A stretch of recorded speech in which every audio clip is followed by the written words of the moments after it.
Rapaziada, vamos falar da polêmica viagem de Abel Ferreira para Portugal. Aproveitando essa data FIFA aí, ele viajou para Portugal para resolver assuntos particulares.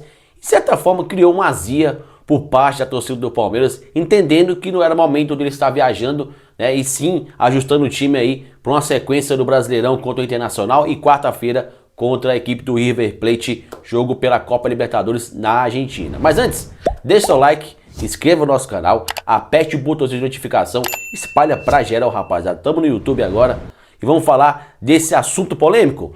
Pois bem, rapaziada, Palmeiras se apresentou essa semana aí, fez treinos na academia, sem o seu principal comandante, que é o Abel Ferreira, que estava viajando para Portugal para resolver assuntos particulares aí. E não é a primeira vez que acontece isso. Toda vez que tem data FIFA, né, que tem as datas FIFA aí, que o time fica com recesso de uma semana, algo mais, algo menos que isso, o Abel aproveita e dá uma esticada para Portugal para resolver assuntos particulares, para rever parente, enfim. Então ele aproveita esse momento para dar uma descansada.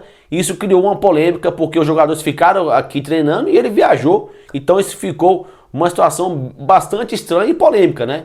A minha opinião é a seguinte, mano. Eu acho que para você viajar para Portugal, no caso dele, né, visitar a sua terra, isso só se faz quando está no período de férias. É como qualquer trabalhador aqui, gente, né? Você só viaja uma viagem dessa forma, né, com mais dias, quando você está de férias ou quando tem um recesso muito longo, prolongado aí, que dá direito a você viajar. Mas no caso dele, não tinha isso, né, mano? Não era recesso, não era feriadão, nada disso. Simplesmente o futebol foi paralisado pelas questões aí de eliminatórias, enfim, então fica esse intervalo, mas deveria utilizar esse tempo para de fato ajustar o time, treinar o time, né, qualificar mais o jogo do Palmeiras, que está muito abaixo da expectativa, né, Abel? O problema é esse. O Palmeiras joga muito mal, um futebol muito abaixo da expectativa. Então, quando você tem um tempo, você tem que realmente ajustar o time e não, né, sair fora e deixar na mão aí dos auxiliares para fazer todo o planejamento dessa semana contra o Internacional, sábado pelo Brasileirão e depois quarta-feira na Argentina contra o River Plate. Então, isso pegou um pouco mal para ele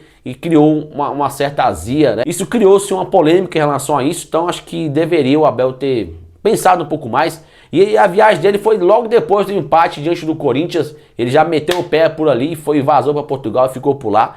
E assim, né, rapaziada, o Abel está acomodado no Palmeiras. Isso é nítido, não precisa nem você ser um expert em futebol, ou então você entender os bastidores do Palmeiras. Ele está acomodado, praticamente faz o que quer dentro do Palmeiras, planeja da forma que quer, não tem cobrança interna. A cobrança externa, quando acontece, ele acaba meio que desviando o foco, né? Tirando e dividindo a torcida do Palmeiras em relação às críticas em relação a ele. E isso é complicado. Então acho que o Palmeiras precisa de fato começar a entrar no trilho. Estamos entrando numa reta final de temporada, jogos importantes de Brasileirão. E logicamente, na minha opinião, o torneio mais importante é a Copa Libertadores, que é um torneio de tiro curto. Vamos pegar uma equipe muito pesada, que é o River Plate, então tem que estar focado de fato. E deu a sensação que ele não estava focado nesse momento e preferiu viajar para Portugal, enfim, né? Fazer o quê?